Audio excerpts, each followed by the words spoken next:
Bismillahirrahmanirrahim. Assalamualaikum warahmatullahi wabarakatuh. Waalaikumsalam warahmatullahi wabarakatuh. Alhamdulillahi ala ihsani wa syukru lahu ala taufiqihi wa amtinani. Wa asyhadu an la ilaha illallah wahdahu la syarika lahu ta'ziman li sya'nih. Wa asyhadu anna Muhammadan abduhu wa rasuluhu da'ila ridwani. Allahumma salli alaihi wa ala alihi wa ashabihi wa ikhwani. Para hadirin hadirat, para pemirsa yang dirahmati oleh Allah Subhanahu wa taala. Pada kesempatan kali ini kita melanjutkan bahasan kitab Aqidah Al-Imam Syafi'i kama dawwanaha fi kutubihi, sebagaimana akidah Imam Syafi'i yang beliau sampaikan dalam buku-buku beliau dan juga diriwayatkan oleh murid-muridnya. Dan insyaallah kita sudah berada di penghujung, mungkin tinggal 2 kali lagi pengajian ya, penghujung dari kitab ini. Baik, bab berikutnya bab ma jaa 'anil Imam Syafi'i rahimahullah min husni dhanni billahi wa raja'i rahmatihi wa afwihi. Bab tentang Imam Syafi'i di mana beliau berhusnudzan kepada Allah dan berharap rahmat kepada Allah dan berharap ampunan Allah Subhanahu wa taala. Di sini penulis membawakan riwayat dari Al-Muzani. Al-Muzani murid Imam Syafi'i, beliau berkata, "Dakhaltu ala Syafi'i fi maradhihi alladhi mata fihi." Aku menjenguk Al-Imam Syafi'i ketika beliau sedang sakit yang di mana beliau meninggal dalam sakit tersebut. Itu sakit terakhir Al-Imam Syafi'i rahimahullahu taala. Faqultu ya Abu Abdullah, kaifa asbahta? Aku bertanya, wahai Abu Abdullah, yaitu wahai Imam Syafi'i, ya. Bagaimana ya pagi hari ini? Bagaimana kondisimu? Farafa'a ra'sahu, maka Imam Syafi'i mengangkat kepalanya. Wa qala, maka dia berkata, asbahtu minad dunya rahilan. Jadilah aku akan pergi meninggalkan dunia. Wa li ikhwani mufariqan, dan aku akan meninggalkan saudara-saudaraku. Wa li su'i amali mulaqiyan, dan aku akan bertemu dengan buruknya amalanku. Wa 'ala Allahi waridan, dan aku akan mendatangi Allah Subhanahu wa taala. Ma adri ruhi tasiru ila jannatin fa uhanniha. Aku tidak tahu kemana pergi ruhku, apakah akan pergi menuju ke surga lantas aku mengucapkan selamat baginya, au ila narin fa uazziha, atau ruhku pergi menuju neraka maka aku mentakziahnya. Tsumma baka, kemudian Imam Syafi'i menangis. Wa ansha'a yaqul, kemudian dia mengucapkan syair yang terkenal. Beliau berkata dalam syairnya, walamma qasa qalbi wa dhaqat madahibi. Tatkala hatiku, qalbuku menjadi keras dan seluruh arah telah tertutup, itu sudah sempit segala jalan. Ja'altu raja min nahwi afika sulama, maka aku menjadikan harapanku ya menuju ampunanmu sebagai tangga. Aku menjadikan harapanku menjadi tangga untuk meraih ampunanmu. Ta'azamani dhanbi falamma qarantuhu, tatkala aku melihat dosaku terasa besar, namun ketika aku bandingkan antara dosaku bi afwika rabbi kana afuka a'zama, aku bandingkan dosa-dosaku yang sangat menurutku besar dibandingkan dengan ampunanmu, maka aku dapati ampunanmu lebih besar ya Rabb. Fama zilta dha'afin 'anidz dhanbi lam tazal tajudu wa ta'fu minnatan wa takarruma. Engkau ya Rabbi senantiasa adalah pemilik ampunan yang senantiasa memaafkan dari dosa-dosa, dan senantiasa Engkau adalah zat yang maha dermawan. Engkau senantiasa memaafkan sebagai bentuk karunia darimu dan kebaikanmu. Fa in tanqim minni falastu biayisin walau dakhalat nafsi bi jurmi jahannama. Kata beliau, kalau seandainya engkau pun menghukumku, maka aku tidak pernah putus asa, meskipun jiwaku ya karena dosa-dosaku masuk dalam neraka jahanam. Walaulaka lam yaqwa bi iblisa abidun, kalau bukan karena engkau tidak ada seorang ahli ibadah pun yang kuat di hadapan iblis. Fa kaifa wa qad aghwa safiyaka adama, bagaimana tidak sementara iblis berhasil telah menggoda menyesatkan pilihanmu, yaitu hamba pilihanmu, yaitu Adam alaihissalam. Wa inni la ati dzambi a'rifu qadrahu, sungguhnya aku melakukan dosa dan aku tahu tentang kadar dosa tersebut. Wa a'lamu anna Allaha ya'fu tarahuma, dan aku tahu bahwasanya Allah mengampuni karena kasih sayangnya. Riwayat ini diriwayatkan dengan sanad yang sahih menjelaskan bagaimana Imam Syafi'i rahimahullahu taala ketika akan meninggal dunia, maka beliau tetap ya husnudzan kepada Allah Subhanahu wa taala. Beliau bukanlah orang yang pede merasa orang hebat. Ya. Subhanallah.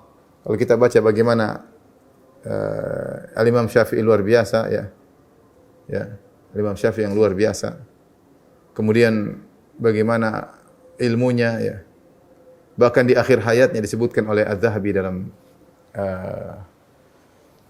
Syiar Al-A'lamun Nubala, bagaimana Imam Syafi'i di akhir hayatnya dia berkata, aku berharap seandainya ilmuku sampai kepada masyarakat, kitab-kitabku sampai kepada masyarakat, meskipun tidak usah dinisbahkan kepada aku, bahwasanya itu ilmu dariku, yaitu keikhlasan beliau. Dan beliau berkata, tidaklah aku bermunazarah, berdebat dengan seorang pun, dan kecuali aku berharap kebenaran muncul dari lisannya. Ya, itu ketika dia berdialog, dia tidak ingin menang, tapi dia ingin agar kebenaran muncul dari lawan debatnya. Subhanallah. Siapa orang seperti itu? Siapa yang orang ingin dan itu diucapkan sebelum beliau meninggal dunia ya. Ingin bagaimana kitab-kitab beliau yang luar biasa, kitab-kitab beliau yang luar biasa. Ya, tapi beliau ingin sampai ilmunya kepada masyarakat tanpa harus mengatakan ini adalah ilmu Syafi'i. Yang penting ilmu sampai. Ini menunjukkan keikhlasannya. Bahkan sebagian muridnya mengatakan Imam Syafi'i kalau dia tulis buku sesuai dengan kemampuan bahasanya mungkin dia tidak paham. Tapi dia tulis buku sederhana yang bisa dipahami orang awam. Dia tawadhu, tidak ingin pamer bahwasanya dia ahli bahasa. Dan ibadahnya luar biasa. Khatam Quran bulan Ramadan sehari 2 kali. Bayangkan sebulan 60 kali khatam Quran. Jadi kalau kita bicara ibadah Imam Syafi'i luar biasa. Tapi begitu pun beliau tidak pede ketika akan meninggal dunia ya. Apa kata beliau ketika ditanya oleh muridnya, "Kaifa asbahta?" Bagaimana kondisimu wahai guruku? Dia berkata, "Asbahtu minad dunya rahilan." Aku akan meninggalkan dunia ini. "Wa li ikhwani mufariqan." Dan aku akan meninggalkan teman-temanku. "Wa li su'i amali mulaqi." Aku bertemu dengan amal burukku. Itu dia subhanallah tawadhu. "Wa 'ala Allahi wari." Dan aku akan bertemu dengan Allah. "Wa la adri ruhi tasiru ila jannatin fa uhanniha." Saya tidak tahu ruhku ini mau ke mana. Mau ke surga sehingga aku mengucapkan selamat. Au ila narin fa u'azziha, atau kepada neraka lantas aku mengucapkan takziah baginya. Kemudian dia menangis mengucapkan syairnya ini yang menunjukkan tetap beliau husnudzon kepada Allah. Kita ulangi apa kata beliau. Walamma qasa qalbi wa dhaqat madahibi ja'altu raja min nahwi afrika sulama. Ketika hatiku mulai keras dan seluruh jalan mulai tertutup sempit, aku menjadikan harapanku menjadi tangga untuk meraih ampunanmu. Subhanallah, aku berharap. Dia tidak mengatakan amalanku banyak, tidak mengatakan aku hanya berharap. Ya. Aku hanya berharap. Dengan harapanku, aku berharap bisa meraih ampunanmu ya Rabb. Ya. Kemudian ta'adzamani dzambi falamma qarantu. Dia mengatakan dosaku menurutku besar. Aku merasa dosaku besar. Ini kita bicara bukan orang pelaku maksiat yang berbicara ini. Ini yang berbicara ini adalah orang yang sangat alim. Yang ilmunya luar biasa. Beliau adalah pelopor ya. Beliau adalah pelopor usul fikih. Ya, usul fikih siapa yang peloporinya? Imam Syafi'i dalam kitabnya Ar-Risalah. Beliau yang pelopor kitab fikih Al-Um luar biasa. Beliau punya madrasah mazhab tersendiri Al-Imam Syafi'i. Dari tangannya muncul orang-orang yang hebat, orang-orang yang saleh. Di antara muridnya Imam Ahmad rahimahullahu taala. Orang yang sangat bertakwa kepada Allah Subhanahu wa taala, Imam Syafi'i. Yang tadi kita sebutkan bagaimana di bulan Ramadan khatam Quran 60 kali, sehari 2 kali. Bagaimana Imam Syafi'i rahimahullah ketika usia 7 tahun sudah hafal Quran, ketika 10 tahun sudah hafal kitab Muwatta, ribuan hadis beliau hafal. Ketika 15 tahun beliau sudah menjadi ahli fatwa. Subhanallah, Imam Syafi'i. Ini yang berbicara orang yang terkenal keikhlasannya, terkenal ibadahnya, terkenal wara'nya, terkenal ketakwaannya, terkenal tawadhu'nya. Tapi dia berkata, "Ta'adzamani dzambi falamma qarantu." Aku merasa dosaku besar.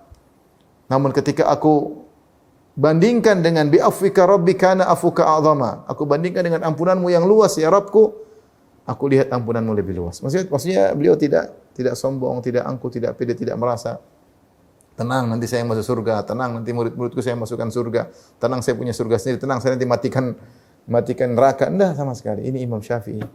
Tidak akan jadi pelajaran bagi kita semua. Beliau mengatakan, kalau aku bandingkan dosaku yang menurutku besar dibandingkan dengan ampunanmu, maka ampunan lebih besar ya Allah.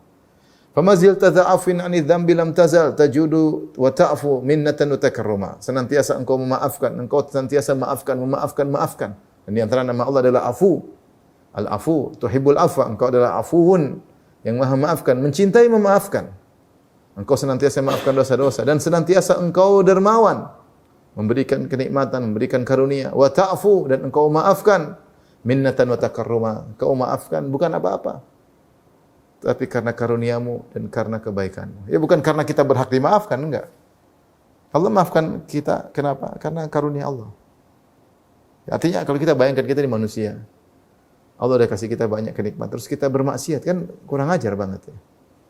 Semua kenikmatan dari Allah kemudian kita membangkang perintah Allah. Terkadang kita menggunakan nikmat dari Allah untuk bermaksiat, kita gunakan mata kita mendengar yang haram, kita menggunakan telinga kita mendengar yang haram. Kalau kita diadab, pantas. Ya. Pantas ya. Ya. Tetapi ketika Allah maafkan, bukan karena kita pantas dimaafkan, tapi karena itu karunia Allah Subhanahu wa taala. Ya, kita ini kalau mau dikatakan pantas untuk diadab, sangat pantas semua kita. Tapi Allah maafkan bukan karena kita pantas dimaafkan, tapi karena memang Allah Maha baik dan Maha memberi karunia. Ini perkataan Imam Syafi'i. Fa in taqim minni falastu bi aisin walau dakhalat nafsi bi jarmi jahannam. Bi jurmi jahannam. Ya. Kalau engkau menghukumku ya Rabbku, maka aku tidak pernah putus asa. Meskipun jiwaku, badanku dibakar dalam neraka jahanam, aku tidak putus asa. Ini husnudzon kepada Allah. Seandainya kau masukkan dalam neraka, aku tidak pernah putus asa ya Rabbku. Ya. Karena Allah Maha baik, Maha pengampun, Maha penyayang. Kemudian beliau mengakui bagaimana ketidakmampuan seorang hamba dalam ketika ya berhadapan dengan iblis. Walau laka, dalam riwayat lam yaqwa bi iblis abidun. Ya. Walau laka lam yaqwa bi iblis abidun. Kalau bukan karena engkau ya Rabbku, tidak seorang pun hamba yang mampu berhadapan dengan iblis. Siapa yang bisa berhadapan dengan iblis? Fa kaifa qad agwa dhaif Safiyya ka Adama. Lihat Nabi Adam yang merupakan nabi pilihan Allah Subhanahu wa taala, yang Allah ciptakan dengan kedua tangannya. Yang Allah muliakan, Allah jadikan malaikat sujud kepada Adam alaihissalam. Allah ajarkan ilmu. Itu pun tidak mampu berhadapan dengan iblis. Bagaimana dengan selain Adam alaihissalam? Makanya Imam Syafi'i berkata, "Walau laka lam yaqwa bi iblisi abid." Kalau bukan karena engkau ya Allah, tidak seorang pun bisa berhadapan dengan godaan iblis. Iblis menggoda luar biasa. Tidak pernah letih. Sampai dalam satu riwayat hadis disahihkan oleh Syekh Al-Albani atau dihasankan karena banyak jalannya. Rasulullah berkata, "Qilu fa inna syaitana la yaqil." Tidur sianglah kalian karena setan tidak tidur siang. Bayangkan, setan, iblis tidak tidur siang untuk apa? Untuk godain kita. Setan dan iblis tidak punya kerjaan lain kecuali untuk godain kita. Dalam hadis juga kata Rasulullah SAW, "Inna syaitana qa'ada li bani Adam bi atruqih." Setan itu nongkrong di seluruh jalan yang ditempuh oleh anak Adam. Dia mau ke sini ada gangguan, dia mau ke situ diganggu iblis. Di seluruh jalan anak Adam diganggu. Dia mau hijrah diganggu, dia mau baca Quran diganggu, dia mau salat diganggu, dia mau semua mau kebaikan lakukan, ada setan nongkrong di situ. Ini sebagaimana disebutkan dalam Al-Qur'an, iblis telah berjanji hadapan Allah Subhanahu wa taala, "Tsumma la'atiyannahum min baini aydihim wa min khalfihim an aymanihim an syama'ilihim wa la tajidu aktsarahum syakirin." Ya. Kata iblis, sungguh aku akan benar-benar mendatangi anak Adam dari depan mereka, dari belakang mereka, dari kanan mereka, dari kiri mereka, dan engkau akan dapati ya Allah, kata iblis berjanji di depan Allah, kebanyakan mereka tidak bersyukur. La aghwiyannahum ajma'in, dalam ayat yang lain kata iblis, aku akan menyesatkan mereka seluruhnya. Kita semua target. Siapapun, tidak ada yang bisa mampu berhadapan iblis. Dalam ayat yang lain kata iblis, la uzayyina lahum fil ardi la aghwiyannahum ajma'in, sungguh aku akan menghiasi maksiat di hadapan mereka, iblis. Terus musuh tidak kelihatan. Gimana hadapan iblis? Kata Allah, "Innahu yarakum huwa wa qabiluhu min haitsu la tarawnahum." Iya, iblis dan anak buahnya lihat kalian, sementara kalian tidak bisa melihat mereka. Musuh susah. Ya. Aduwwum mubin. Kata Allah, setan adalah musuh yang nyata, tapi dia tidak terlihat. Bagaimana kita berhadapan dengan musuh yang dia bisa melihat kita, kita tidak melihatnya. Kemudian lihat bagaimana iblis sudah berpengalaman. Sudah ribuan tahun dia hidup dan dia tahu bagaimana menggoda ini, menggoda itu. Dia tahu bagaimana menggoda Adam, subhanallah. Dia tahu bagaimana menggoda Adam. Ketika Allah Subhanahu wa taala sebutkan kepada Adam, "Innalaka alla tajua fiha wa la ta'ra wa annaka la tathma'u fiha wa la tadha." Wahai Adam, kau dalam surga, kau tidak akan lapar, kau tidak akan telanjang, kau tidak akan kepanasan, dan kau tidak akan haus. Subhanallah, Allah sebutkan. Tapi Allah tidak sebutkan kepada Adam kau akan abadi di surga, enggak. Iblis lihat celah. Allah tidak bilang Adam akan abadi di surga, maka dia pun subhanallah, dia pun goda Adam dari sisi itu. Ya. Hal adulluka ala syajaratil khuldi wa mulkin la yabla? Maka iblis berkata, "Wahai Adam, mau kau tunjukkan kepada suatu pohon kalau kau makan kau akan abadi." Subhanallah, dia tahu celah di mana bisa menggugurkan, menjatuhkan Adam alaihissalam dan moyang kita. Ya.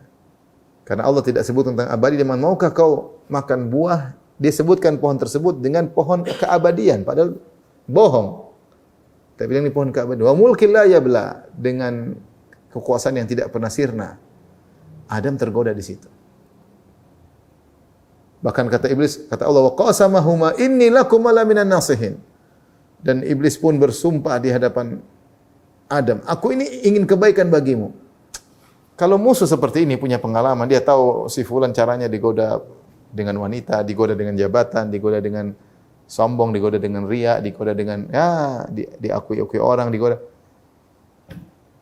Iblis tahu semuanya.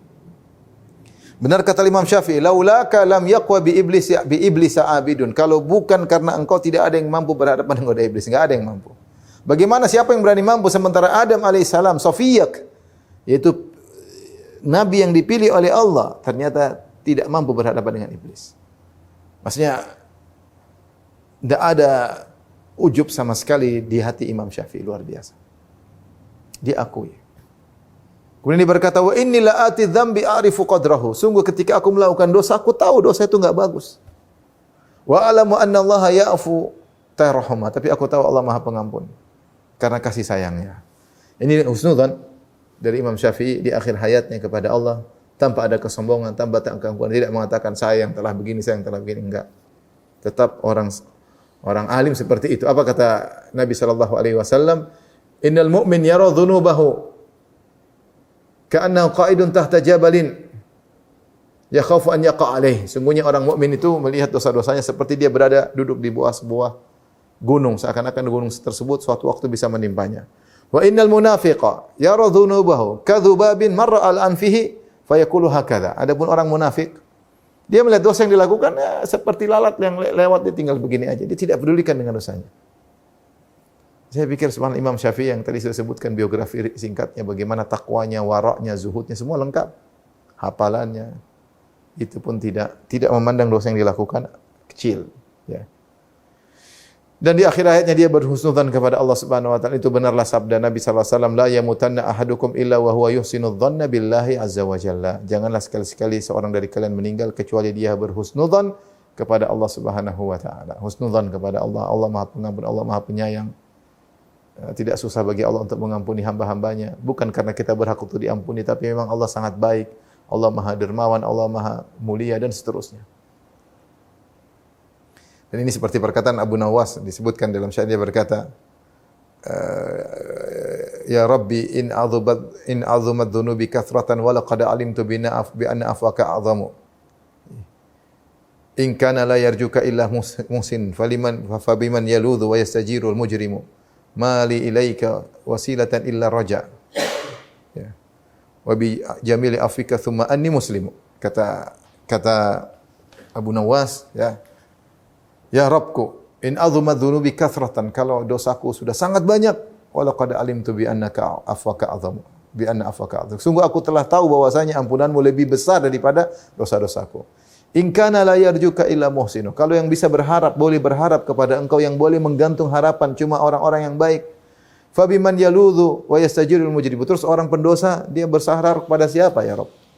Terus orang pendosa berlindung kepada siapa? Kan kepada engkau juga ya Rabb. Mali ilaika wasilatun illa raja. Saya tidak punya andalan yang bisa saya andalkan di hadapan engkau kecuali harapan. Tidak ada yang lain kecuali harapan. Wa jamilu afwika thumma anni muslimu, dan keindahan ampunanmu kemudian aku pasrah di hadapanmu. Ini Abu Nawas mirip seperti yang dikatakan Imam Syafi'i rahimahullahu taala. Maka Imam Syafi'i mengajarkan kepada kita jadi orang jangan ujub, jangan sombong, jangan angkuh, jangan pede dengan apa yang sudah dia lakukan. Hendaknya kita memandang dosa yang kita lakukan suatu yang besar dan itu ciri orang beriman. Namun tetap berhusnudzon kepada Allah karena Allah Maha Pengampun lagi Maha Penyayang. Baik, kita lanjutkan bab berikutnya.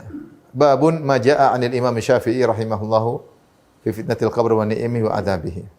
Cuma yang perlu saya ingatkan para ikhwan dan akhwat yang rahmatillah subhanahu wa taala. Husnudzan kepada Allah tidaklah mudah, terutama di saat-saat genting seperti akan meninggal dunia. Maka seorang harus belajar semua sifat dan sifat-sifat Allah. Benar-benar tahu Allah itu Maha Pengampun, Allah Maha Penyayang, dia harus belajar. Dan dia harus banyak bertakwa kepada Allah seperti Imam Syafi'i. Karena kalau orang sering bermaksiat susah dia husnudzan kepada Allah. Seperti yang dijelaskan oleh Ibnu Qayyim dalam kitabnya Al-Jawabul Kafi. Hati ini sering berkhianat. Kita rasakan pengkhianatan hati ini. Kita baca Quran ingin khusyuk enggak bisa khusyuk. Kita ingin salat ingin khusyuk bisa hasini kemana mana. Kita ajak dia untuk melakukan sesuatu, dia berkhianat. Ketika kita masih hidup, dia berkhianat. Dan sangat berbahaya, dia berkhianat di akhir hayat. Mau ajak dia untuk husnudzan, dia tidak mau. Makanya seorang terkadang susah husnudzan kepada Allah, karena dia tukang maksiat, susah husnudzan. Tapi kalau dia sering bertakwa kepada Allah, sering menangis di hadapan Allah, maka dia mudah untuk husnudzan. Ya, maka husnudzan berbaik sangka kepada Allah Subhanahu wa taala. Maka seorang hati-hati waspada, kalau dia maksiat segera beristighfar kepada Allah. Dan jangan lupa untuk bertakwa agar dia mudah untuk berhusnudzan kepada Allah Subhanahu wa taala. Bab berikutnya babun ma ja'al Imam Syafi'i rahimahullah fi fitnatil qabr wa na'imi wa adzabihi. Bab tentang yang datang Imam Syafi'i tentang fitnah kubur dan nikmat kubur dan azab kubur ya. Jadi di antara akidah Ahlussunnah wal Jamaah adalah terkait kuburan. Terkait kuburan ya. Kuburan itu ada beberapa hal dalam kuburan ya. Di antaranya adalah dhammatul qabr. Himpitan kubur. Ini dialami oleh seluruhnya. Kemudian setelah itu balasan. Kemudian fitnah kubur. Fitnah kubur. Fitnah kubur adalah pertanyaan malaikat Munkar Nakir.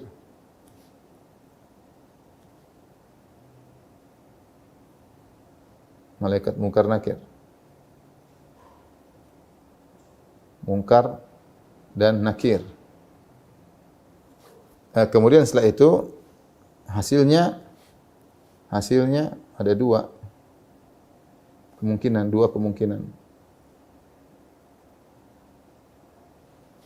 Yang pertama adalah nikmat kubur jika bisa jawab.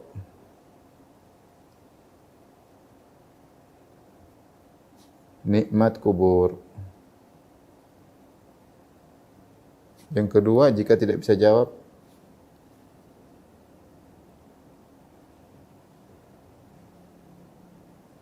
maka akan mendapatkan azab kubur. Ini terkait dalam kuburan. Yang pertama, dhammatul qabr ini adalah ujian. Ujian menimpa siapa saja. Ujian menimpa siapa saja. Ini sama dengan sulitnya hari kiamat ketika seorang dibangkitkan dari kuburan. Sama seperti orang kan mengenai kiamat melihat kedahsyatan luar biasa, para nabi pun ketakutan dan yang lainnya. Sama ketika masuk di kuburan, dia sebelum di kubur dia akan mengalami beberapa hal yang repot seperti sakaratul maut dialami oleh Nabi sallallahu alaihi wasallam. Ketika masuk kubur dia mengalami himpitan kubur. Makanya ketika Nabi berkata tentang dhammatul qabr, kata Nabi sallallahu alaihi wasallam, "Lau naja minha la naja Sa'ad bin Mu'adz." Seandainya ada orang yang selamat dari dhammatul qabr, himpitan kuburan, tentunya akan selamat di antaranya Sa'ad bin Mu'adz. Karena Sa'ad bin Mu'adz meninggal ketika dia berjihad dalam perang Khandaq, kemudian terkena lukanya sehingga luka tersebut kena panah di tangannya. Akhirnya dia pun sakit dan meninggal dunia. Dan ketika dia meninggal dunia, dia berhukum sebelumnya ketika dalam hukum terhadap Bani Quraidah, itu dia berhukum dengan hukum yang telah sepakat dengan hukum Allah Subhanahu wa taala. Kemudian ketika dia meninggal, Rasulullah SAW berkata, "Ihtazza arsyur Rahman bimauti Sa'ad." Sungguhnya arsy Allah bergetar karena wafatnya Sa'ad bin Mu'adz. Orang hebat. Kata Nabi, seandainya ada orang yang selamat dari dhammatul qabr, maka akan selamat darinya Sa'ad bin Mu'adz. Tapi Sa'ad bin Mu'adz tidak selamat. Dia pun terkena himpitan kubur. Ini seperti suatu yang lazim harus dijalani. Kalau bahasa kita SOP dalam kuburan seperti itu. Seperti seorang akan meninggal ada SOP-nya sakit, ada sakratul maut, kemudian pencabutan nyawa. Ini semua SOP urutan sistem ketika nyawa mau dicabut. Nah, demikian juga ketika dalam kuburan SOP pertama yang dijalani adalah mengalami dhammatul qabr. Setelah itu fitnah kubur. Fitnah kubur, pertanyaan malaikat munkar dan nakir, 3 pertanyaan, man rabbuk wa ma dinuk wa man nabiyyuk. Man rabbuk wa ma dinuk wa man nabiyyuk. Atau man rabbuk man nabiyyuk wa ma dinuk. Siapa Tuhanmu? Apa agamamu dan siapa nabimu? Ini pertanyaan. Dan ini dijawab dengan keimanan, bukan dengan hafalan, bukan dengan IQ, bukan dengan kecerdasan, karena orang yang tidak beriman akan dilupakan pada hari tersebut. Maka 2 kemungkinan. Kemungkinan pertama, kalau dia bisa jawab, maka dia akan merasakan nikmat kubur. Kalau dia tidak bisa jawab, dia akan merasakan azab kubur. Ini akidah Ahlussunnah wal Jamaah. Makanya di sini penulis berkata, "Maja'al Imam Syafi'i rahimahullah fi fitnatil qabr wa na'imi wa adzabihi." Dalil-dalil atau nas-nas pernyataan Imam Syafi'i yang menjelaskan tentang adanya fitnah kubur dan adanya nikmat kubur dan ada azab kubur. Baik. Qala Imam Syafi'i rahimahullah. Imam Syafi'i berkata, di antara doa yang dipanjatkan kepada mayat, waqihi adzabal qabr wa kulla haulin yaumal qiyamah. Ya Allah, lindungilah dia dari azab kubur. Jadi Imam Syafi'i mengajarkan kita doakan orang yang meninggal dunia. Kalau dia meninggal di kubur, kita doakan. Waqihi adzabal kubur. Orang sudah meninggal, kita ya Allah, lindungilah dari azab kubur.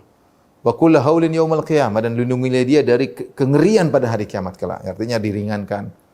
Ya, karena ketika dibangkitkan dalam kondisi ngeri. Di sini Imam Syafi'i menjelaskan adanya azab kubur, adanya dahsyatnya hari kiamat. Ahwal yaumil qiyamah. Kemudian juga dalam Imam Syafi'i berkata dalam pernyataan yang lain, waqala rahimahullah, beliau berkata, wafsah lahu fi qabrihi. Ya Allah, lapangkanlah kuburannya. Itu nikmat, maksudnya berilah kelapangan sehingga dia merasakan kenyamanan, kenikmatan dalam kuburan. Wa aidhu min adzabil qabr. Ya Allah, lindungilah dia dari azab kubur. Wa adkhil alaihi al-aman war-rauh fi qabrihi. Ya Allah, masukkanlah keamanan, pertolongan, yaitu rahmat dalam kuburannya. Masukkanlah keamanan, rahmat dalam kuburannya. Itu doa, ya, doa. Imam Syafi'i menganjurkan untuk doa sebenarnya, karena hukum asal doa untuk penghuni kubur bebas kita berdoa, ya. Rasulullah akhlisu fid doa, ikhlas dalam doa terkait dengan itu. Jadi boleh berdoa dengan diajarkan oleh Nabi SAW, boleh berdoa dengan doa yang lainnya. Intinya agar dilindungi dari azab kubur, dapat nikmat kubur, dilapangkan kuburannya, ya, diberikan keamanan, diberikan kerahmat. Wa qala rahimahullah, beliau juga berkata, wa qini fitnatal qabr wa adzabihi. Wa qini fitnatal qabri wa adzabahu. Di sini Imam Syafi'i mengatakan, ya Allah, lindungi dia dari fitnah kubur. Lindungi dari azab kubur. Jadi Imam Syafi'i menyebut tentang nikmat kubur, ya tadi wafsah lahu fi qabri, ini terkait dengan nikmat kubur. Ya Allah, lapangkanlah kuburannya.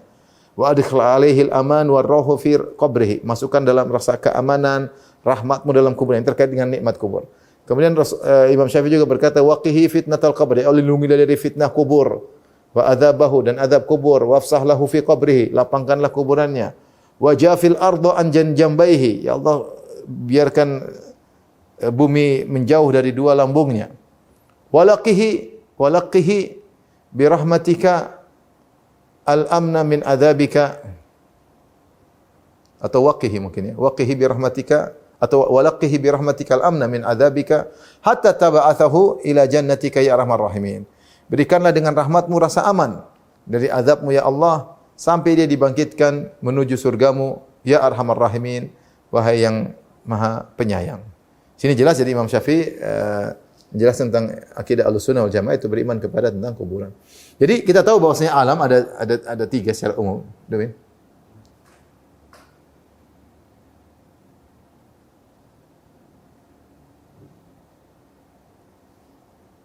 Kalau kita bilang alam, ada tentunya pertama ada alam janin, ya. Alam janin, ya. Sebelumnya mungkin ada lagi namanya alam arwah. Alam arwah, ruh, ya. 1, 2, alam janin. Kemudian yang ketiga, alam dunia. Kemudian yang berikutnya, ini semua atau kita singkatin aja, ya. Kemudian namanya alam barzakh.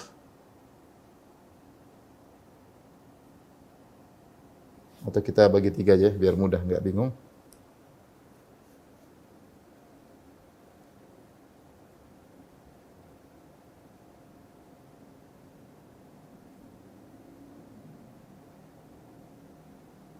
Mudah, alam ada 3. Pertama, alam dunia. Kemudian ada namanya alam barzakh. Yang kedua. Yang ketiga namanya alam kubur, alam akhirat.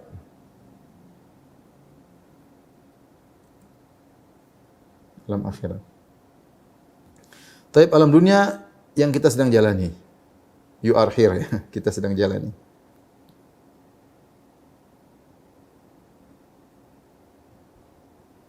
Alam barzah disebut dengan alam barzah artinya perantara. Perantara antara alam dunia dan alam akhirat. Adapun alam akhirat maksudnya setelah hari kebangkitan.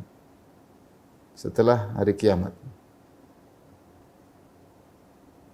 Yaitu setelah dibangkitkan.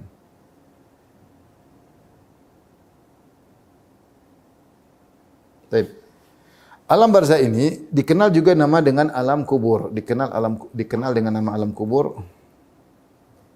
Dengan alam kubur ditinjau dari kebanyakan yang mati di kubur karena banyak yang mati di kubur.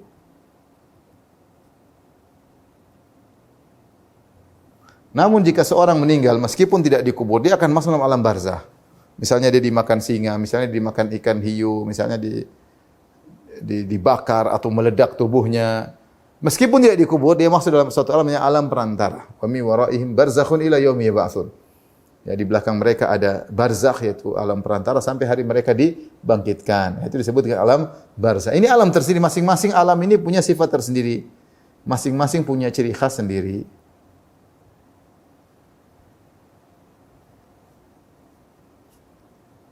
Ciri khas sendiri sehingga tidak bisa dikiaskan satu dengan yang lain.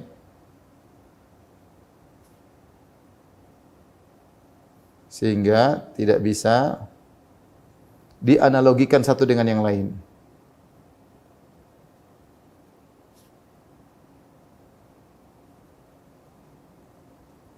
Tidak bisa.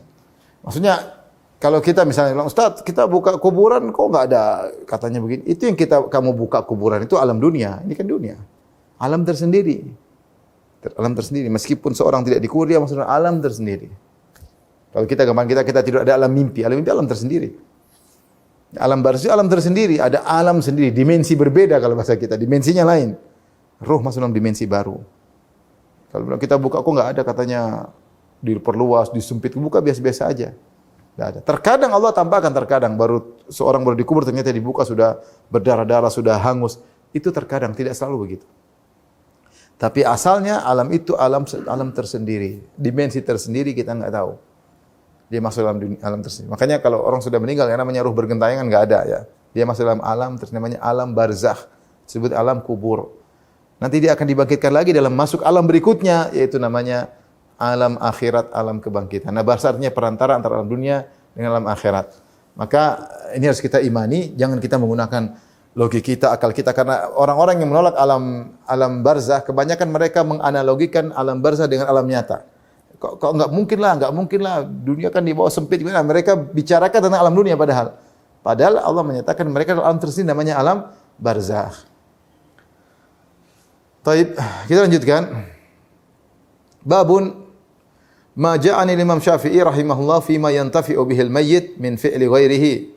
Bab tentang pernyataan Imam Syafi'i bahwasanya mayat bisa dapat manfaat dari amalan orang yang masih hidup. Bab mayat bisa mendapatkan manfaat dari orang yang masih. Apa saja kalau mayat sudah meninggal yang bisa diambil manfaat dari orang yang masih hidup? Yaitu kita yang masih hidup, apa saja yang bisa kita sumbangsikan kepada kontribusi kepada mayat setelah dia meninggal? Apa saja? Taib di sini saya bacakan. Ani Rabi' bin Sulaiman Al-Muradi, dari murid beliau Rabi' bin Sulaiman Al-Muradi, qala haddatsana Syafi'i qala wa yalhaqul mayyita min fi'li ghairihi wa amali thalathun. Bisa menyusul mayat dari amal orang lain 3 perkara. Yang pertama hajjun yu'adda anhu, yaitu orang itu berhaji atas nama sang mayat, maka ini sampai. Wa malun tasaddaqu bi anhu, atau malun yatasaddaqu bihi anhu. Hajjun yu'addi anhu, yaitu orang yang masih hidup menghajikan dia. Wa malun yatasaddaqu bi anhu, orang yang masih hidup ini bersedekah atas nama dia. Au yaqdi, atau dia bayarkan hutangnya misalnya. Wa du'a, dan berdoa. dan doa. 3 perkara. Baik, kita bahas ini. Ini penting ya. Yang masih bisa dilakukan oleh yang hidup untuk yang mati. Manfaat apa aja? Kata Imam Syafi'i ada 3 perkara. Yang pertama adalah menghajikan. Menghajikan atasnya. Nanti dikiaskan dengan umrah, dikiaskan juga umrah atas namanya, atasnya. Yang pertama. Yang kedua adalah sedekah. Sedekah atas namanya. Yang ketiga adalah mendoakannya. Mendoakannya. Ini saja, tidak ada yang lain. 3 perkara ini. Kemudian Imam Syafi'i jelaskan, wa inna ma qulna bihadza istidlalan bisunnah fil haji khasatan wal umrah mithlahu qiyasan. Ya. Kami berdalil dengan sunnah Nabi. Jadi beliau menganggap hukum asal bahwasanya seseorang hidup tidak bisa beri manfaat kepada yang sudah mati. Hukum asal. Namun beliau berkata ada dalil dari sunnah khusus haji. Ada orang berhaji, dia hajikan orang lain maka bermanfaat. Wal umrah, kalau begitu umrah juga dikiaskan dengan haji karena amalannya mirip. Fa ammal mal itu amalan badan. Amalan badan yang bisa yang hidup memberi manfaat kepada yang mati, amalan badan tersebut dari haji dan umrah. Fa ammal mal fa inna rajula yajibu alaihi fi ma lillahi alhaq min zakat wa ghairiha fayujzihi an yuaddiya ghairuhu bi amrihi. Adapun harta, maka yang wajib bagi seorang adalah terkait dengan hak Allah adalah misalnya zakat adalah hartanya yang penting ditunaikan. Bisa jadi dia tunaikan sendiri atau orang lain yang menunaikan atas nama dia. Li'annahu innama urida bil fardhi fihi ta'diyatu, karena yang penting yang dimaksudkan adalah hartanya ditunaikan ila ahli kepada yang berhak menerima. La amalun alal badan. Bukan yang dimaksud adalah amal tubuh, amal badan. Beda dengan umrah dan haji amal badan. Jadi kalau Imam Syafi'i mengatakan ini amal badan.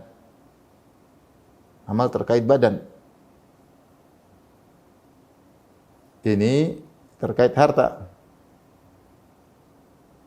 Terkait harta. Kalau harta, kata beliau yang penting hartanya ditunaikan. Ini hak Allah, hak Allah. Yang penting hartanya ditunaikan. Jadi tunaikan secara logika oke. Siapa yang mau tunaikan? Saya, kamu, enggak apa atas perintah dia enggak ada masalah. Tapi ketika terkait dengan badan, maka ini asalnya badan orang itu sendiri. Maka hukum asalnya tidak boleh. Maka hukum asalnya tidak boleh diwakili. Tidak boleh diwakili. Kecuali ada dalilnya. Nah, Imam Syafi'i mengatakan ada dalilnya dari sunnah. Ternyata ada dalilnya. Ternyata ada dalilnya, yaitu haji.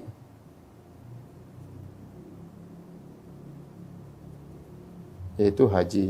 Kemudian haji ini pun Imam Syafi'i dalam kitab dia mengatakan haji yang dimaksud cuma haji fardu, haji wajib aja. Haji wajib aja, ya. Adapun haji sunnah maka beliau mengatakan tidak sampai, ya. Saya bacakan perkataan beliau. Wa inna ma qul dalam wa inna ma qulna bi hadza duna ma siwahu, ya. Saya bacakan ini lebih lengkap dari kitab Imam sendiri, ya. Kalau tadi yang ditulis oleh penulis dari kitab lain, yaitu dari Manaqib Syafi'i dalam kitab Manaqib Syafi'i karya Al-Baihaqi. Saya bacakan langsung kitab karangan Imam Syafi'i langsung. Beliau berkata, yalhaqul mayyita min fi'li ghairihi wa amali thalathatun. Ya, mayat dapat manfaat dari amal orang lain dengan 3 perkara. Hajjun yu'adda anhu. Yaitu haji yang dilaksanakan atas nama dia.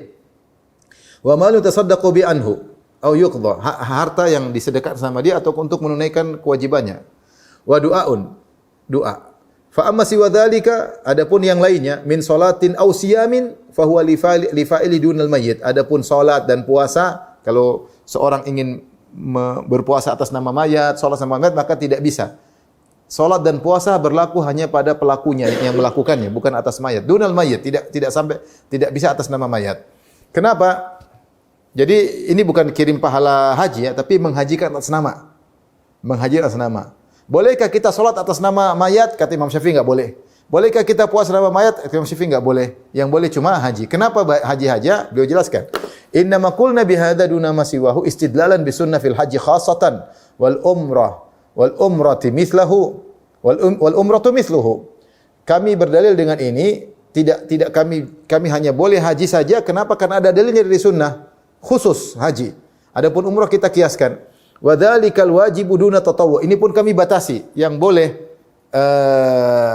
haji dan umrah ini hanya yang fardu, haji wajib, hanya haji wajib, hanya haji dan umrah wajib. Ya, jadi misalnya bapak kita belum pernah haji, maka kita hajikan. Boleh karena dia belum pernah haji wajib. Ibu kita belum pernah haji wajib, kita hajikan. Boleh. Tapi kalau bapak kita enggak pernah haji, sudah kita hajikan atau dia sudah pernah haji, kita mau haji sunnah buat dia lagi enggak bisa kata Imam Syafi'i, enggak bisa. Karena kenapa Imam Syafi'i berpegang dengan dalil-dalil yang datang adalah tentang seorang ingin menghajikan orang yang belum haji. Jadi haji fardu, maka tidak dilanjutkan pada haji sunnah. Nah, para ulama khilaf, bolehkah seorang menghajikan yang mayat dalam rangka haji sunnah atau umrah sunnah? Maksudnya mayat ini sudah pernah haji ketika hidupnya atau mayat ini sudah pernah umrah ketika hidupnya. Nah, saya sebagai anak saya ingin hajikan lagi ayah saya, padahal ayah sudah haji. Saya ingin hajikan lagi ibu saya, padahal ibu saya sudah haji ketika hidupnya. Apakah boleh? Kata Imam Syafi'i enggak boleh. Ini khilaf dengan para ulama. Sebenarnya membolehkan, sebenarnya tidak membolehkan. Imam Ahmad riwayat dua, riwayat membolehkan, riwayat tidak membolehkan. Imam Syafi'i mengatakan tidak boleh. Syekh Ibnu Utsaimin rahimahullah lebih condong tidak boleh. Beliau mendukung pendapat Imam Syafi'i karena terikat dengan dalil. Hukum asal wa allaisa lil insani illa ma sa'a. Seorang tidak beramal kecuali untuk dirinya sendiri. Kecuali ada pengecualian adalah haji dan datang pengecualian haji dalam haji wajib aja bukan haji sunnah. Jadi beliau kemudian berkata, fa ammal mal li'annahu dzalikal wajib duna tatawwu. Yang boleh haji wajib saja bukan haji sunnah. Wala yuhajju ahadun an ahadin tatawwuan. Wala yahujju ahadun an ahadin tatawwuan. Tidak boleh seorang menghajikan orang lain karena haji sunnah, tidak boleh. Li'annahu amalun 'alal badan. Karena haji dan umrah itu asalnya amal badan. Beda bukan amal badan artinya untuk diri sendiri. Adapun harta bisa diwakilkan. Fa ammal malu fa innar rajula yajibu alaihi fima lahul haqqu minaz zakat wa ghairiha fa yujzi an yuaddi anhu bi amrihi li'annahu innama urida bil fardi fihi ta'diyat. Sudah jelaskan. Adapun harta yang penting hartanya sampai, mau kau yang sampaikan, orang yang sampaikan, maka tidak jadi masalah. Kemudian beliau berkata, la amalun 'alal badan, karena sedekah itu bukan amalan badan tapi amalan harta. Adapun amalan badan maka hanya boleh haji wajib dan umrah wajib. Ini perkataan Imam Syafi'i rahimahullahu taala. Adapun doa kata beliau fa inna Allah azza wa jalla nadabal ibadah ilaihi wa amara Rasulullah sallallahu alaihi wasallam bihi. Adapun doa Allah suruh ya dalam hamba-hambanya untuk berdoa ya. Rasulullah juga suruh berdoa ya. Fa idza jaza an yud'a lil akhi hayyan jaza an yud'a lahu mayyitan. Wala haqqahu insyaallah taala barakatu dzalika. Ya, maka jika boleh kita mendoakan orang ketika masih hidup, maka ketika sudah meninggal kita boleh lagi mendoakannya dan insyaallah keberkahannya sampai kepadanya ya. Taib, ini perkataan Imam Syafi'i berarti 3 hal saja yang sampai. Dari sini kita tahu bahwasanya Imam Syafi'i berpendapat, ini masalah khilafiyah, tapi Imam Syafi'i berpendapat bahwasanya baca Quran, ngirim pahala baca Quran tidak sampai. Ya. Dinukil oleh Nawawi rahimahullah. Nawawi rahimahullah menukil dan juga dinukil oleh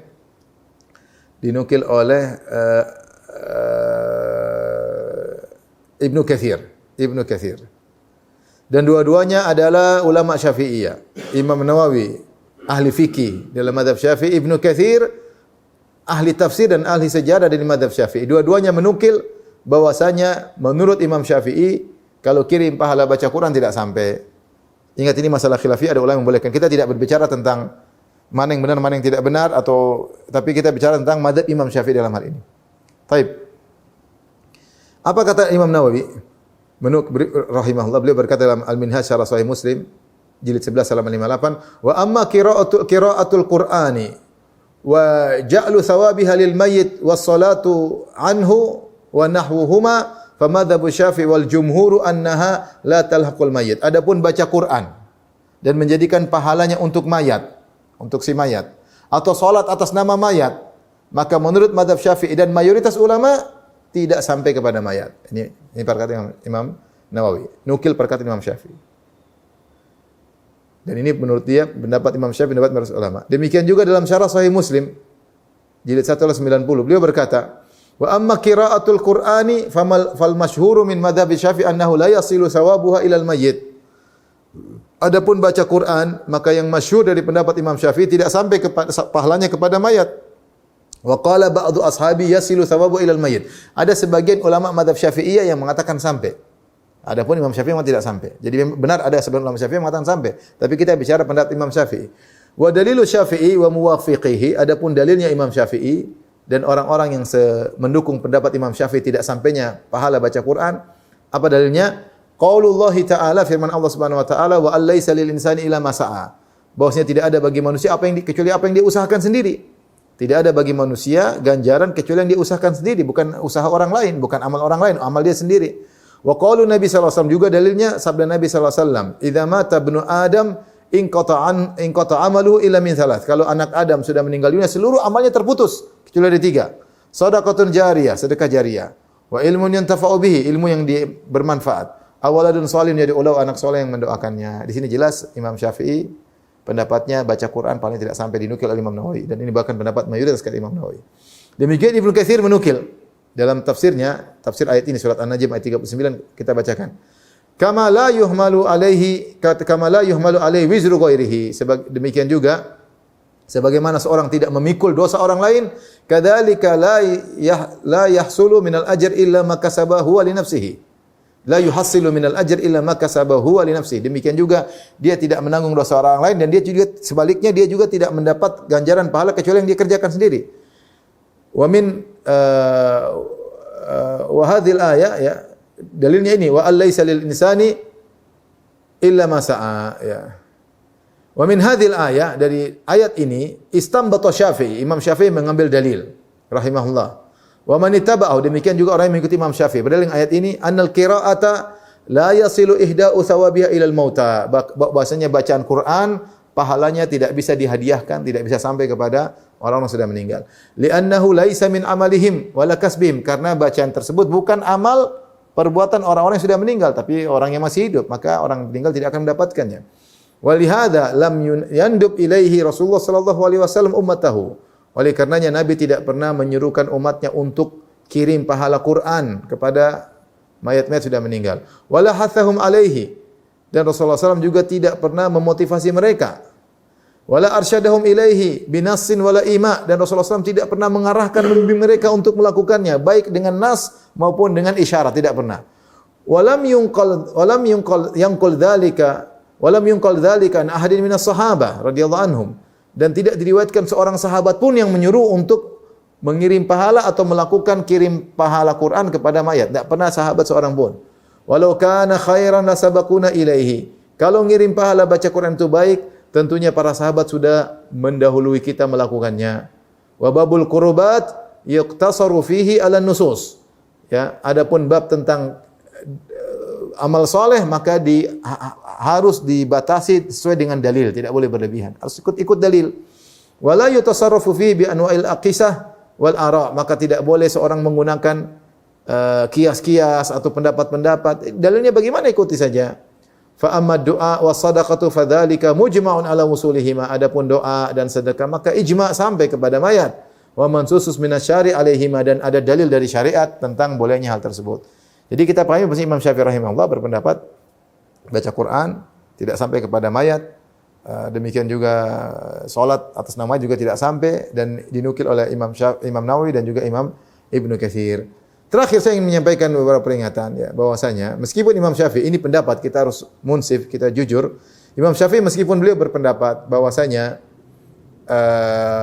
bacaan Quran tidak sampai, tapi beliau menganjurkan kalau seorang baru menguburkan mayat, hendaknya mendoakan mayat dan hendaknya membacakan Quran sedikit. Beliau berkata, wa yustahabbu, kata Imam Syafi'i, wa yustahabbu an yaqra'a indahu syai' yuqra'a indahu syai'un minal Qur'an wa in khatamul Qur'an indahu kana hasanan. Dan dianjurkan ketika kita menguburkan mayat atau disukai kita bacakan sesuatu di sisi mayat, bacakan Quran atau menghatamkan Quran bagi mayat. Ini yang dipraktikkan oleh saudara-saudara kita di mazhab Syafi'i, mereka ikuti mazhab Syafi'i. Tapi dijelaskan oleh para ulama Syafi'iyah bahwasanya maksudnya bukan Imam Syafi'i berpendapat kirim pahala, tidak. Tapi Imam Syafi'i maksudnya dengan dibaca Quran ada keberkahan, seakan-akan orang tersebut dapat berkah kita baca Quran. Ya. Makanya Imam Nawawi menukil, wa su'ila al-qadhi Abu Thayyib an qira'atil Quran fil maqabir. Al-Qadhi Abu Thayyib pernah ditanya tentang baca Quran di kuburan. Beliau berkata, "Athawab lil qari." Jelas. Pahalanya untuk yang baca.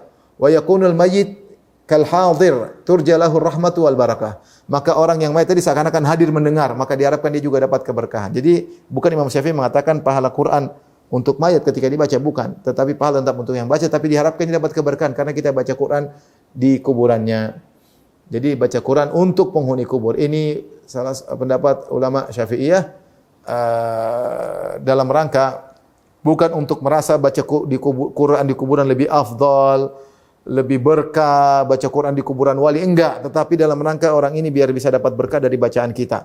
Jadi asalnya yang datang memberi manfaat kepada yang sudah yang hidup, memberi manfaat kepada yang sudah meninggal. Sebagaimana kita datang kita doakan, ya, sebagaimana kita datang kalau kita belum solatkan kita boleh solat mayit di kuburan dalam rangka untuk manfaat bagi sang mayat. Bukan sebaliknya cari manfaat dari mayat yang hidup, cari manfaat dari yang mayat, ini adalah akal yang terbalik.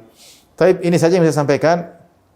Ikhwan dan akhwat yang rahmatillah subhanahu wa ta'ala, insyaallah pada pertemuan berikutnya kita akan bahas tentang bab yang lain, itu tentang kuburan dan sekitarnya. Insyaallah masih mungkin ada satu pertemuan lagi atau dua pertemuan lagi kita akan selesai dari kitab ini, dan di akhir bagus sekali kitab ini diakhiri dengan pembahasan tentang akhlak yang disampaikan Imam Syafi'i. Insyaallah pada saatnya kita akan sampaikan. Wallahu taala alam bisawab. Baik, demikian saja kajian kita. Wabillahi taufiq. Assalamualaikum warahmatullahi wabarakatuh.